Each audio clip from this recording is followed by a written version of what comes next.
Hello and welcome to episode 43 of Let's Run Facebook Ads podcast with me, Nick Bonington and James Urquhart. Today we're talking about defining your audience for your ads, looking at interests, page likes, narrowing and audience expansion, everything you need to do about getting your audience right for your next ad. Hope you enjoy. Hi, James. Oh, he's gone. Done the record. I'm up flying solo now, so gone live on Facebook, put it on, start recording the podcast. James disappears for some reason. Here he is, always coming back with his water. So completely left me. That was like the worst left hanging ever. For anyone who wasn't watching that, and for anything Nick's gone silent, that was me going for like a fist pump after a race and getting completely blown out. I wasn't looking at the screen. I didn't know you'd gone. So I was going through all the recording settings, doing my intro. I said I was going to grab some water. Give me a minute. I didn't hear.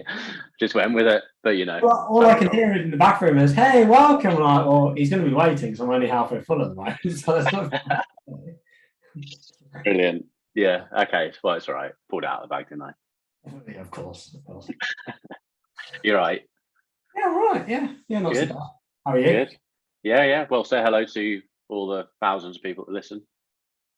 The thousands. They are now. There's hundreds a week. I know. It's brilliant. It's really good. Brilliant. People actually listening in their car now, driving. They're in America, other parts of the world, thinking, "Oh God, I'm so glad that these guys have brought out another podcast."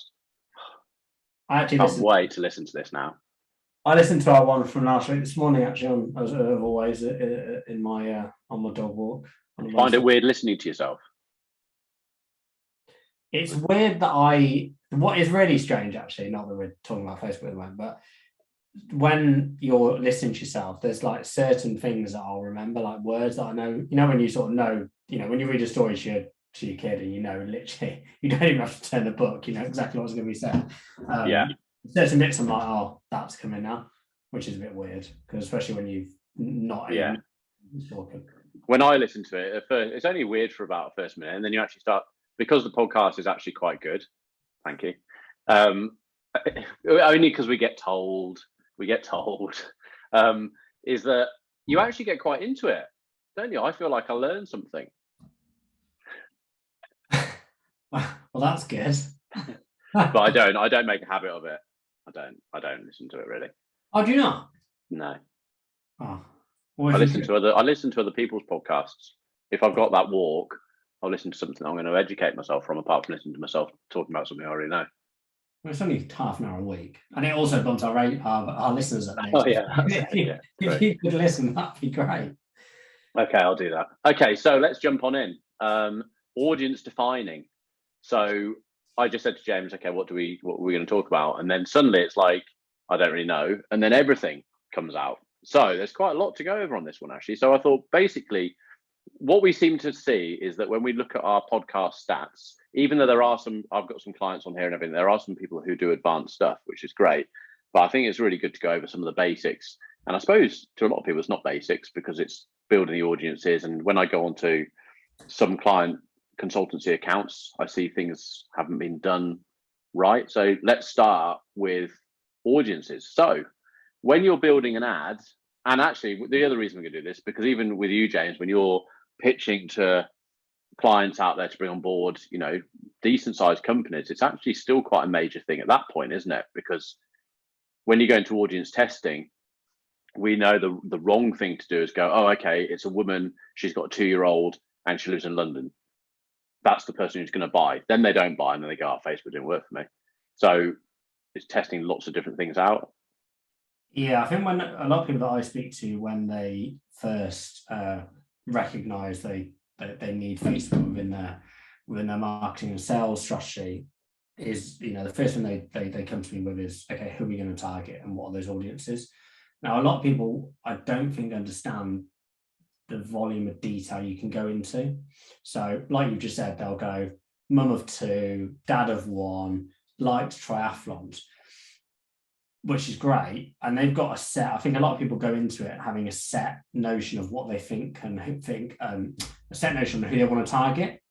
Yeah. But actually, when you then look at, again, all these audiences and types of people that are available to you, you can then go, well, actually, my product can serve that particular audience, but it needs to be marketed to in that particular way. Do you see what I mean? Yeah.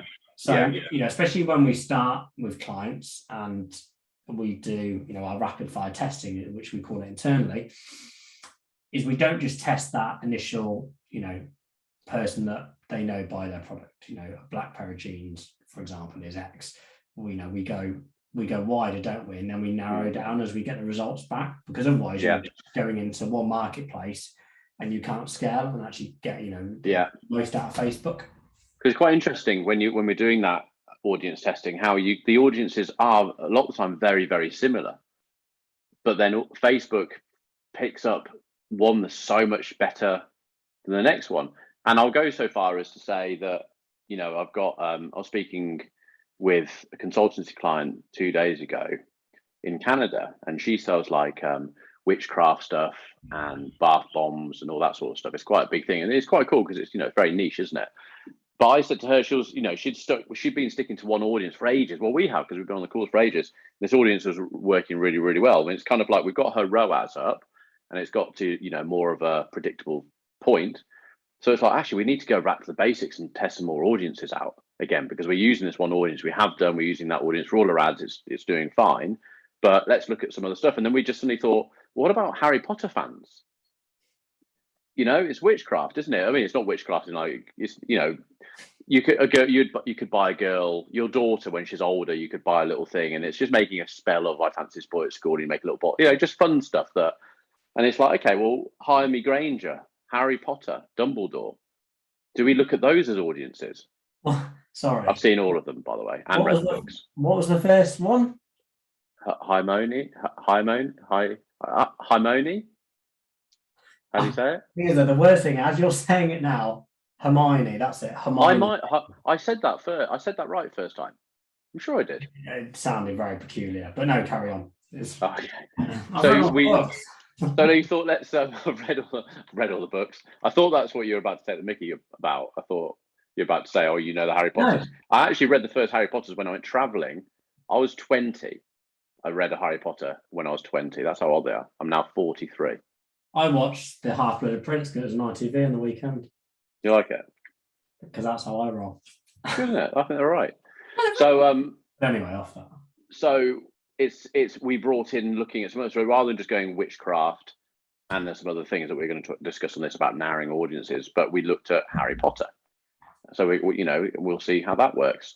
So it's just thinking outside the box very slightly at what those different audiences would be on interests. So when you are on the ad set page of creating an ad, that's where you can put in the interests, and you have suggestions and you have demographics and things like that. Demographics you'll find usually are a smaller audience. We noticed when we used to do a lot of baby stuff a couple of years back for a few baby brand clients, and we used to always use like parents of children parents of babies 0 to 1, parents of toddlers 1 to 4, didn't we, as a demographic? And there were big audiences. And then we didn't deal with a client who used those sort of demographics for about 6 months or a year, did we? And then we went on again because we won a client in that sector. And I was like, why is there only like 199,000 in this in the UK? And Facebook must have had a big tidy up back then or something, and we just lost a load of size. So you've got the demographics, which are very niche. There's some financial information. America has most of the financial information. Like we've always got the one. We did one the other day. We had to give some figures on something, whereas like homeowners or people moving house and stuff like that. And it's quite hard to get. So you need to think about how you're going to do that. In fact, we'll talk about that client now because we're talking about so when you're choosing an audience as well, you might need to look at how you talk to that audience with the copy. So the one I'm thinking of, James, is home movers. No, it's the carpenters and people like that. So people in London, the UK, it's for a new brand where you can get tradesmen to come around your house at the drop of a hat. Yeah, so it's like so it's a new brand. They're currently in the States, and it's it's basically the Uber of tradespeople. So there's a few markets they're going into. The first one are home movers, so people that are looking to move, people that want their gardening maintained, And what was the other one? And an electrician. There's 3. Yeah. Electricians. So we're going to look at different marketplaces for the different criteria. So someone who's going to get a gardener, we need to look at people with bigger houses, gardens, slightly more affluent, blah blah. But then you also remember, you need to. Well, I'm not going to go on to copyright now, but you need to also communicate. So shout out to that person as well. To make sure that your copy and your creative actually suits that audience. I know that sounds really basic, but it's so easy how people, especially with creatives, they can't be asked to do any more creative. So they talk to the same audience. We've also got the other client that we've done recently where they're trying to get, they do stair lifts, don't they? And they're trying to get people to actually, basically we're setting a, rather than Indeed, we're actually doing on Facebook ads. So we're trying to recruit for them through Facebook ads. And we're looking at carpenters, we're looking at, builders and things about who are sick of what they do, sick of chasing every job, and they want to get into a company that's very up and coming as an installer. So that's another one. So you've really got to think about the audiences and how you're going to communicate with those different audiences. So that's based on interest. So go through your interests on the ad set page in your audience, and you can pick out all these different interests. So you can put in builders, and then you can press suggestions, and it will come up. I love this one. Then it will come up all the different suggestions which are like a builder, industries that you may not even thought of. But on the page likes, how you can make an audience usually better. And Facebook doesn't tell you whether it's a page like or an interest, but the way you need to think about it is, if you're looking at fitness, okay, so if you're selling if you're a fitness brand, okay, fitness is an interest. So fitness is, when you type fitness in and it comes up with 19 million people in the UK are interested in fitness, that's where Facebook has said they're interested in fitness. The algorithm has basically looked at all the things they like, look at what they're liking with their friends, blah, blah. This person may have an interest in fitness. If you choose Gymshark as your audience, so you type through, and sometimes they won't have that audience in there, but let's say you choose Gymshark, or you choose Nike, or you choose Lululemon, or whatever, that is going to be, you're going to be targeting people who have liked their page. And the easiest way to think about this is Gymshark. Gymshark is actually a Facebook page. So when you find Gymshark in your audience setup, that's people who've liked the page. Interest isn't a Facebook page. There is no Facebook page called fitness. So you are going to be using the algorithm's way of defining fitness. So that's how you select those two things. Now, logic says, if you're going to go and find people who have liked Nike's page or Nike or Adidas's page, that's going to be a lot more niche than someone who's just interested in fitness. But I would test them both. So let's say you're wanting to go out to a large audience, you're selling some t-shirts or let's say you're a drop shipper and you've got some of these shorts from bloody China that have got the pocket on the side that you can put your phone into. I would test doing a fitness audience. I would test doing a CrossFit audience. I would test doing a Nike audience. I would test doing a running audience. And you could keep them broad like that. You don't have to, what we call, overlay lots of different things on there, unless you're really trying to get through to a sort of size category. Now, I would say in the UK, if you can get to about 1.5 million, then that's the sort of area you need. So if you're having to find, if you've got other things on there like age, gender, things like that, and it's dropping, or even geography, it's dropping down the amount of people you can get to, that's when you need to overlap different things. So you might have to overlap Gymshark, fitness, Nike, etc., just to build that audience up to the size you need. Then you've got narrowing. So narrowing is something that gets ignored by a lot of people because they don't really understand how to do it. So let's say you put in fitness as a main broad audience, and it's come up with 5 million people at a certain age group in the UK like fitness. Underneath that little box, you'll have an include or exclude. If you press exclude, another box pops up, and this is where you start narrowing it. So that's where you can now put in Gymshark. So you want people who are interested in fitness, but they must also have liked Gymshark's page. And then you can go to exclude again, and then you can put in little things like online shopping or what's the other one? Engaged shoppers. Because that means that you're going fitness as a whole, 5 million, who also like Gymshark, that drops down to 2 million, who are also engaged shoppers, and that's a demographic, which brings it down to 1.5 million. But you're starting to actually build where James and I's background is databases, you're starting to build a bit of an audience like a database. So when you're selling a database, or the companies buy databases for marketing, they're not just buying every business in the UK or every consumer's name in the UK. They're basically buying based on the different types of interests and demographics that someone can allow them to do, so they can pinpoint exactly who might like that. And that's really how you really want to start using Facebook. I did see an example the other day, actually, James, of someone on YouTube, because I'm just looking around and seeing what's going on and seeing what other people are doing. And one guy was saying he was a drop shipper, and he likes just literally not even choosing an audience. UK women ad. And he goes to that. And there's a lot I've heard, there's a lot of talk of this happening, is that Facebook actually is starting to say to us, we want you as a paid advertiser to get orders. Leave it to us to find your audience, because we know your Facebook page, we know your URLs, we know your website. We've tried it, haven't we, with a couple of clients, and we still haven't seen the results we wanted to. You can talk now. Whew, I'll take a break, have a drink. Jesus. Thank you so much. With those really broad audiences like that dropship you just spoke about, again, it's all product. It's all dependent on the product, really, isn't it? You know, if you can get any woman in the UK and sell them a skirt, I don't know, or whatever it may be, then fine. I'm not sold that it works. I just don't believe it, because it goes against what Facebook is there to do. And I know what you're saying then about Facebook saying leave it to us. Well, if that was the case, Facebook would just say, well, here's what your cost per acquisition is going to be. Yeah. Well, do you know what? So this guy was actually saying, he was like, I foresee us in the future building an ad, putting our image in, putting our copy in, and pressing submit, like you do a boost. Because Facebook's going to get that powerful that it knows everything about what you're trying to do. It's an interesting concept, and obviously, look, AI is definitely gonna. Yeah, get your coat. We're out. Yeah. Cheers, guys. No idea, Nick. Let's do TikTok.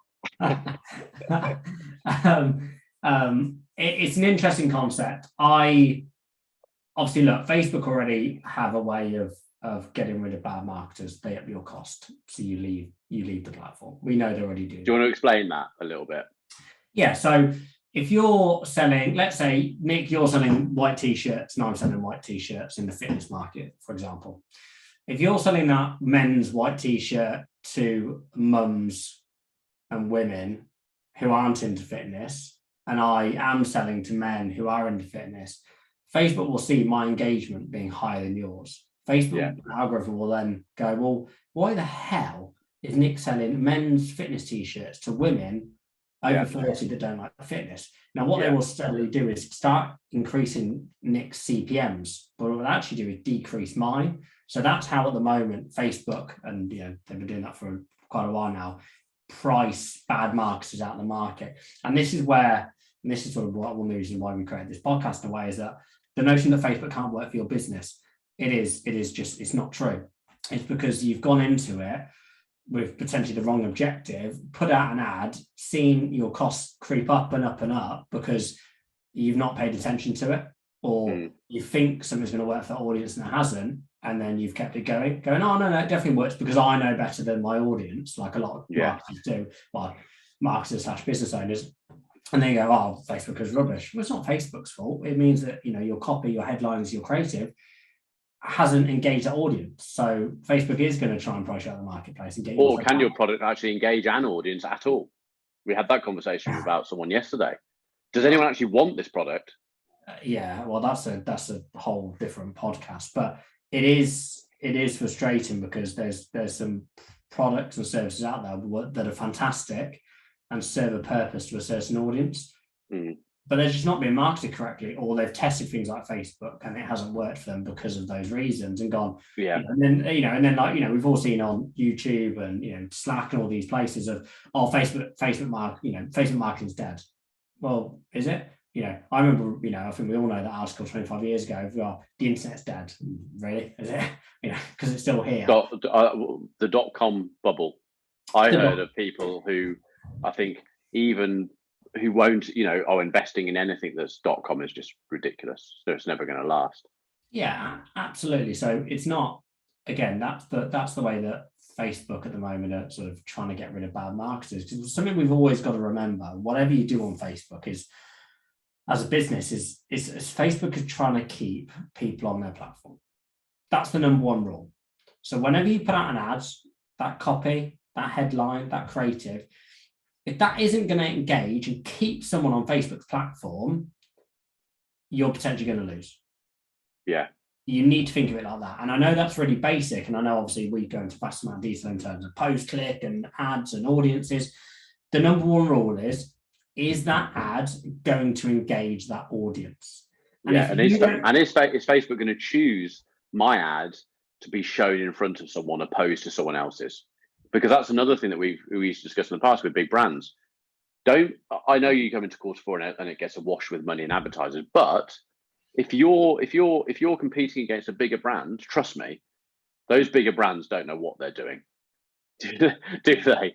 They have no idea. So if you can be ahead of the game and get better engagement, better copy, better images than the big guys, Facebook won't favor the big guys because they got more money. They want to favor you because you're actually going to get better engagement. Well, and this is the beauty of Facebook and, obviously the audience is that we're all on a level playing field, because it's not about how much money you've got. The CPM cost is the CPM cost. It's not like PPC where you've got to spend a lot of cash to really get yourself in the auction. Facebook marketing isn't that.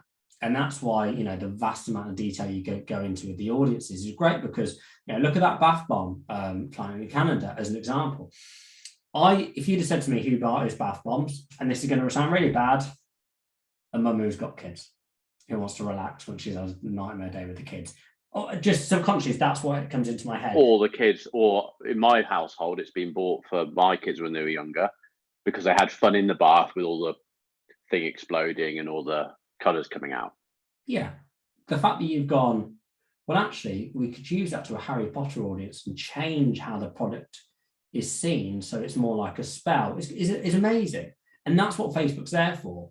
That is exactly the point. You've gone into a different marketplace with a different audience and gone, I'm going to market my product in this way and the engagement's going to shoot up. If you went over to that Harry Potter audience and went, hey, do you want some bath bombs?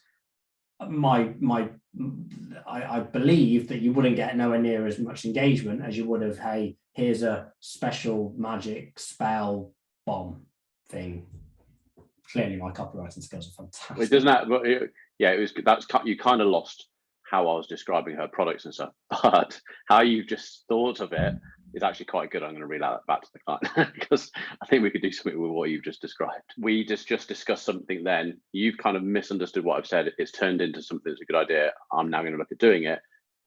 When we look at our funeral services client, who back in the day when we were talking about audiences and how do we get someone interested in looking at funeral insurance, we had Vicky in the office who had nothing to, she works on the another side of the business.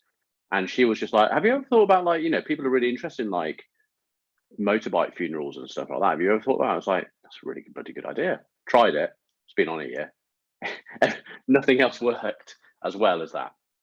No. And again, it's just going to a different audience with a different, a different headline, a different copy. But again, it's down to those audiences, and not every audience will engage with the same copy and creative. It won't. It's just, it's impossible. It's impossible to engage all of the UK or all of the States or wherever you are with one ad for one audience with all audiences. It's just not going to work. You've got to sort of pivot depending on who you're going to. In terms of audience, audiences, Nick. So you said it then about broad audiences, so things like Gymshark opposed to fitness, Nike opposed to running, as an example. Yeah.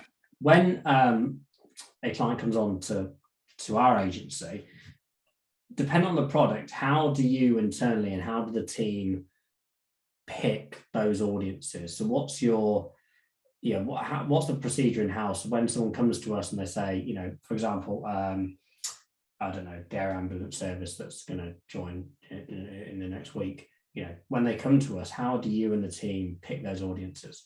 It's probably I would say it's probably the biggest part of it. So we'll all get on a call. So anyone involved in that particular account, we'll get on a Zoom call. If we're in offices, we'll be in an office or whatever. But most of the guys from the back end of the company are at home. We go on a call and we look at the brief, and we completely brainstorm everyone's different ideas of how we get to something. Mm-hmm. And that will usually go on for about an hour, because it's actually really quite an important part of it, because you start seeing how other people, and this isn't just like, I know there's going to be people listening to this who are probably just on their own and they're in their own business and stuff like that, but you've got to try and think, or even speak to friends of yours about it and just try and get different angles on it. Because I know that, but even James, we've got examples where we've had 4 of us, not you not included, have come up with different audiences and a different way we're going to go stuff. And bearing in mind, look, we're not magician, we don't know that thing is going to work, which is why we always have a variety of different things going on so we can test these things out. But then you came on a week or 2 later to this one, I can't remember which one it was, and we're like, what? You were like, why haven't you tried that? Why haven't you tried that? It's like, it's not obvious. It's like, actually, now you said it's completely obvious, but you don't. So you can only go as far as your brain goes at that particular period of time. But it's even so, yeah, how do we do it? Very simply, we brainstorm. We get it all in front of us. We get the landing pages in front of us. We get the website in front of us. We do all sorts. We go on to more calls with the client. I've just been on a call now with an insurance company which is selling insurance into the US, and that has now, James, he's one of the co-founders, CTO of the Chief Technology Officer. Yeah, we've had no interaction with this guy whatsoever. We've had no need to have any interaction with this guy whatsoever. He's not on the front end for this big marketing campaign. He's come onto the call because I needed to understand some pixel events and stuff, and where I'm seeing certain things trigger in the analytics and wondering why they're triggering. He's come onto the call. He's given me a complete. Liv and I came off the call going, didn't even know that. Can't believe it. So he's explaining to us how behind the financial and insurance industry in America is way behind. We're talking, they're still working in 1994 and we're in 2021. They're still working at the point of, they still give their card at a restaurant for the waitress to go away. They still sign for it. And sign things. Yeah, so way behind. So Liv and I have come off that call going, we need to look at the way we're communicating with the audience again. So we've gone in there assuming we don't live in America. We have no knowledge about how the insurance sector works in America.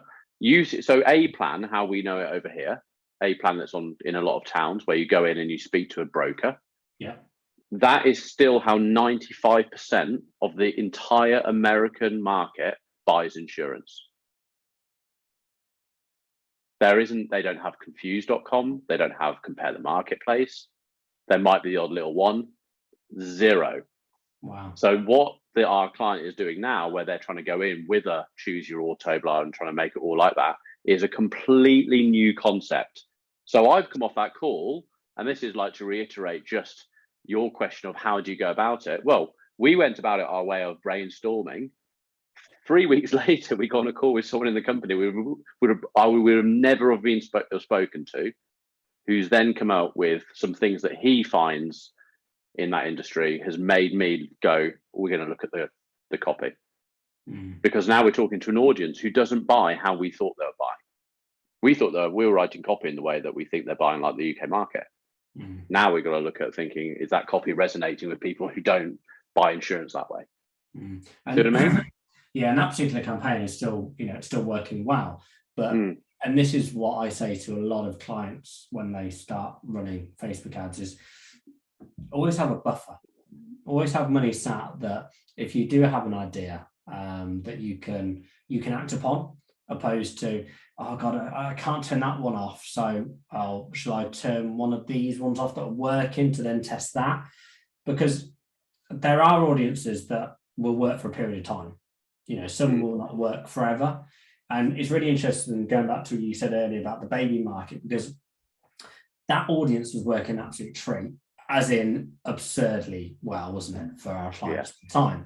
And we went back on, and like you said, the audience had decreased by like 10 times, which then didn't make it viable longer term. So, you could scale it based on that audience.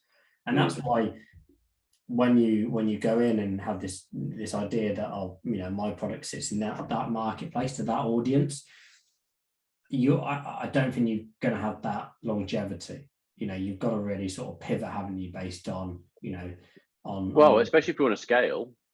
So like how I was saying, look for an audience that's got 1.5 million in it, based on an average budget. You're spending 30 to 50 pounds a day. If you want to scale into something, look at Victor, who listens to his podcast, and we help him out with his ads. He wants to scale. So, he's looking at certain art, and his, a triathlete is looking at audience like triathlon, swimming, things like this. People help swimming. So you're talking quite niche audiences. You've actually got to start thinking about multiple audiences, multiple different things to be able to scale to the level of scaling that he wants to do in the next 2 years. Otherwise, you're just not, you have to bring another strategy to the point of, if you haven't got a massive audience, how else can you get people to buy your product? Definitely. But even like, someone like Victor and, a lot of people that listen to this podcast is that, they are on their own. And even with you and the team, some of the team that brainstorming for one client, and you've come up with, X amount of audiences. And then 3 weeks later, I've come onto that particular call and gone, well, look, what are you doing? Just pick that one. That's like the most ridiculous, even that, because it's just a different way of looking at it. And I can really understand why some people have gone into Facebook and they've tested a few audiences and gone, this isn't for me, because it's hard, especially when you're sort of riding solo. There's so much to know. And like you said, the volume of audiences on there, it's crazy. And with our data background, I know there's on a business database around 50 points that we can look at, but what's the average? They say about 500,000 per consumer on Facebook. 500,000. Wow. That's a lot, isn't it? It's really... I suppose you and I, because we have got database background, is we look at that as a database, the way we select, the way we're narrowing. So these things that I've explained on this thing, how you select different things of page light and then you narrow it down a bit and blah, blah. That's just normal. That's just an everyday thing for us. It has been for years and years and years. Yeah. And something else that we've done, especially on the data side, and is that when we sell let's say listers to a said business, let's say it was A Plan, when the results come at the end of it, we actually start understanding of who those businesses are. So what industries they're in, what's employee size. And I think that's what some people don't do with, and obviously we can see on Facebook, but obviously because our attribution window now is, as we all know, 7 days, there's going to be a lot of sales that aren't attributed to Facebook, even though realistically we probably know they've come from there. I think there needs to be a lot more work now done on the data side internally, so offline. So whether that's in Shopify or, obviously if you've got sales guys or CRM systems, once they buy your service, is that actually understanding your customers more. So because we haven't got that huge window like we had before, we weren't lucky enough, we were lucky enough, didn't we, to have it all on Ads Manager. Because we haven't got that anymore, I think there needs to be that sort of, that reverse engineering again needs to start from scratch in a way, because there's going to be a lot of sales that you don't really know who they are because they've not been attributed to anyone. They've not been attributed for Google. They're not been attributed to Facebook. So they are just a consumer or a buyer in your sort of CRM or ecosystem that you don't really know huge amounts about. You bought their product, and there could be some gems. Someone like Victor, obviously he's got a very niche product, but like, I was obviously bigging it up last week because it is fantastic, but he may have to educate people on triathlons and swimming. So he might actually have to go, rather than going, my market's out there, he actually may have to create a market. And this is what we do for a lot of our customers, don't we? We put this out there a lot, is that not everyone will want to buy your product today. We know that. You'll get some low-hanging fruit, so that's fantastic. But actually, are there some audiences that don't know about your product? They have no idea about your product. Or don't understand that they need that product. So why don't we educate them on your product and then create a new marketplace? Our car washing company is perfect. They've created a ceramic coating for a car, and bear in mind, the founder has got a lot of background. Like when you go into Halfords and you look at a lot of the car washing products down that aisle, I think he invented most of them, which since then have all expanded over the last 20 years into their own little groups. Yeah. So he's a very, very, very knowledgeable guy who's now created another ceramic coating. I still don't really know what ceramic coating does. And this is what's sort of coming over on the thing is you've created a product that's great. Are you naively going into that marketplace thinking that all the lads with these little souped up cars up to the collectors with their 140,000 Porsches and all this sort of stuff, do they actually know what a ceramic coating does? Do they want a ceramic coating? If I was driving around in a Porsche, James, I'd still be going down to the guys next to the Shell garage who spray it and clean it out for 10 quid, 20 quid. Yeah. I wouldn't be applying my own stuff. And I love cars. See what I mean? It's still clean. And I'm on Saturday just going to go and do it myself. So it's really inside the market, isn't it? And we've said to them, you need to actually plonk yourself down at some of these events and start speaking to the people who are likely to buy your thing. When we did actually put that option down, I think they came back with they don't know what they're talking about, so we're not going to talk to them. I was like, okay. But you need to work to maybe not the best way. No, so I say this to a lot of internally as well. I don't know, but it's always works the lowest common denominator. If you work to that, you can't really get it wrong. And we did with our consultancy thing. Worst case scenario, didn't we? Yeah, absolutely. It's if you work to the lowest common denominator, everyone else above will understand it. And that's how I think you should go into, especially to audiences that, again, need that education, and actually you're pretty much creating a marketplace for yourself. You need to work to that, because otherwise you are going to try and sell a new fitness brand into, a new market that don't understand it. Why am I wearing this t-shirt opposed to a Lululemon one or a Sweaty Betty one? So, all that stuff. But yeah, the audience is like, to go back onto that in terms of, in terms of who you should be targeting, it's a lot, isn't it? There's a lot of audiences that you can go. Yeah, well, exactly. And big audiences, which actually leads us on to, for the final bit of this, is audience expansion tick box. Now, I get asked a lot now, should I have this on? Should I have it ticked off? I see a lot of people, experts out there also keeping it on. There is no right or wrong. I'll give you my sort of view. What you'll find is if you're doing a UK-wide audience and you've got like 3 million people in that audience and your tick box is unticked, well, let me tell you what it means. It basically says, it's Facebook's way of saying, when you tick this box, we're going to look at your chosen criteria. If we come across someone in our database that we think will be interested in buying your product, do you want us to show the ad to them? Logically, absolutely. Please do so. But where I hold back, is that if you've got an audience which is targeted and it's like 3 million in the UK, so you think, okay, got a decent audience there, got some budget, and then you press that button to find more people. Sometimes you can find that shoot up to like 30 million. Then I'm a bit on, come on. I'd rather stick a bit more targeted. You might find it on other ones where you're going quite targeted and you've only got 300, 400, 500,000 in the audience, but you need a few more. You tick the button and it takes you up to 2 million, in which case I go with button ticked. So it's weighing it up. But if you want, there is no right or wrong. Essentially, it comes down to Facebook selling your products, and I'd test both. If you've got enough budget to have one ad with it on and one ad with it off, and you do it under a CBO, campaign budget optimization, so 20 quid a day, and you've got one ad with it on, one with it off, try it out and see which one the orders come from. If it comes from both, happy days. That's how I would look at that particular button. Some people, again, it's like what James was saying earlier, going back to a whole broad audience of everyone, same kind of thing, because sometimes Facebook, you press that button and it will give you everyone, like 44 million people, in which case you say, well, what's the point? So you've gone for like a targeted thing, fitness, this. Oh, and now there's 44 million of them. Makes no sense. So I would look at that, but there's a lot of things that are still playing up with Facebook, with its audiences and its reporting and stuff like that. So I was gonna ask you something actually, Nick, which I'm sure people would want to ask is, obviously since the update, how have you seen audiences, if I can talk, audiences change in terms of sizing? Is there any new audiences that have?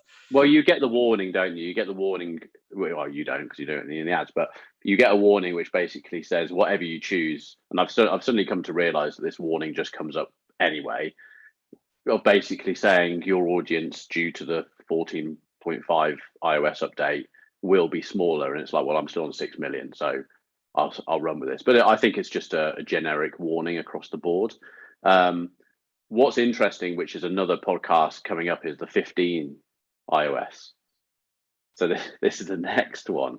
So don't worry, it's not like, okay, so Apple's wanting, let's just go a little bit so people can go and maybe go off and do their little research, and I've got to go and do a lot more research. But basically what is happening is Tim Cook has gone, right, we've got to get a bit into this. And there is this whole conspiracy that they're now going to want to try and advertise to people on iPhones and iOS, and they will, and they're trying to take a large chunk of that marketplace. The thing that's annoyed them the most, which is what's going to come out on 15, is WhatsApp. So WhatsApp has obviously become huge, hasn't it? And I have, WhatsApp is now my messaging service. And if I text you, James, normal iMessage, you don't even know I've messaged you because it's somewhere else on your phone. Whereas, and you've made WhatsApp your priority messaging service on your front homepage of your iPhone. I actually went on Monday. I had 15 texts of people I hadn't seen. Okay, so Apple has basically gone, okay, so WhatsApp is going to be, well, the talk is, and it was 2 years ago, it hasn't happened yet. Messenger, WhatsApp, and Instagram Messenger were looking to become one. Yeah. Like world domination. All that hasn't happened yet or whatever. But also WhatsApp. Just quickly, I can't see it personally. Okay. So we've got 7 minutes before I've got to go on course. So I'll just explain this bit. And then you've got you've then got adverts in WhatsApp. So we've got a few clients now that on their landing pages are using things like WhatsApp Ninja and stuff like that. So people can go straight from it. And rather than filling in a form, they just click the WhatsApp button and it opens and starts messaging on WhatsApp. Apple have just gone, right, okay, we need to get onto this. So their new 15 update is going to be trying to really push forward the iMessenger again, start doing things in there, start multiple conversations in iMessenger, groups. They'll bring out advertising in it. So I still don't know how yet Apple is going to bring advertising into its own platform because it doesn't have an advertising platform at the moment. But they're working towards these things. So Mark Zuckerberg is getting a bit of a headache. He's probably had a very nice run for the last 10 years of just going, this is so good. And now he's going, right, I've got a big player really trying to push me out now and go against me. So that's where we are with it. Yeah, if I was him personally, which clearly I'm not because I'm sat here, I wouldn't worry. But they're too far behind. Like I know it's Apple, but what Facebook has done is it's including everyone, isn't it? If you can't afford an iPhone, you've got a Galaxy. You can still communicate via WhatsApp. That's why WhatsApp is fantastic. We use it for work. Now. We've got work. It's free. If I get my bills sometimes, and my phone bill is quite high anyway because I've got unlimited everything. But I'll look at it and go, how has it gone up that much? Why has it gone up by like 20 quid? And it's because I've sent pictures by accident through iMessenger. You get charged £1. Mate, it's a quid an image. Nick, I'm not. I know what they're trying to do. It's gonna. I truly believe it'll fail. I just don't believe it for Toffee. Look at the iPhone's market share over the last 4 years. It's still clearly high, but the Galaxy Samsungs have crept in because of the cost. Yeah, because unless you, I think an Apple. Sorry, we've gone complete off on a tangent. Hold on, we'll carry on talking. But hey, everyone who's interested in Facebook ads, thanks very much for listening. If you want to listen to the next 4 minutes, carry on. Just quickly, actually, before we go off on that one, in terms of the audiences and actually having people doing this by themselves, if you haven't joined the group on Facebook, the Let's Run Facebook Ads group, the podcast, the group on Facebook, join. I know at the moment it's we're a bit quiet in there. It's because we're having a lot of internal changes at the moment, and there's some really big and really exciting things coming with that group. Things like helping you guys with audiences, getting obviously, people on calls and on webinars and stuff. So for people that are on, thank you for sort of holding faith. But people that haven't, log in, join, and you'll see what's coming. But anyway, Nick, continue. It's not going to happen. It's not going to happen. I'm not interested. Yeah. Also give us some ratings on podcast, Apple Podcasts, Google, wherever you're listening to it. Give us a rating. 5 stars. Yeah. Yes. Yeah. So I just don't believe it. I can't. I just cannot see how on my iPhone. I'm not sold. I'm just not having it. I just don't. Yeah. So that's it. The iPhone market. I think you have to spend a minimum of like 50 odd quid a month to have a contract on Apple contract. Otherwise, you're spending what, 1,500 quid on a phone, which I'm never going to do ever in my life. So I'll have a contract, thanks. But that's still like £50 a month just to get onto a contract with an iPhone. My kids have hand-me-downs because they want an iPhone and they haven't got, it's going to happen, is it? That's where Galaxy comes in, doesn't it? Samsung and stuff like that. Yeah, absolutely. I just can't see how Apple are going to market to me via my phone. I can see how they'll do it, so I'm not saying that. And maybe, obviously it'll be just another tranche of marketing spend that goes out on X, but it's not going to stop us marketing on Facebook. But this notion that, I think Apple think they're going to, people are going to suddenly move all the budgets across from Facebook to Apple. I just don't see it. I can't. Well, even if that happened, they wouldn't move their budgets across, would they? Because even if they went 50-50 on the market share, you'd just advertise in both channels. Yeah, I just don't. Like I said, I just can't. I'd love to. Obviously, look, these guys are very, very intelligent, a lot more intelligent than I am, but I can't see how how it would be implemented correctly. The exciting thing is, though, if it did happen, the vast amount of data that they have on their consumers in terms of me as an Apple user, you as an Apple user, which obviously Facebook now don't get, is exciting. That's the good bit about it. Yeah, from us as advertisers, advertising our businesses, the more places that we can advertise to, even better. Yeah, but I'm not convinced it's going to pan out as they do. But okay, well, on that, we've both got calls now, so we better go. Thanks for listening, everyone. Remember to give us some stars, and we'll see you on the next. Nick, pleasure. See you in a bit. Bye. Bye.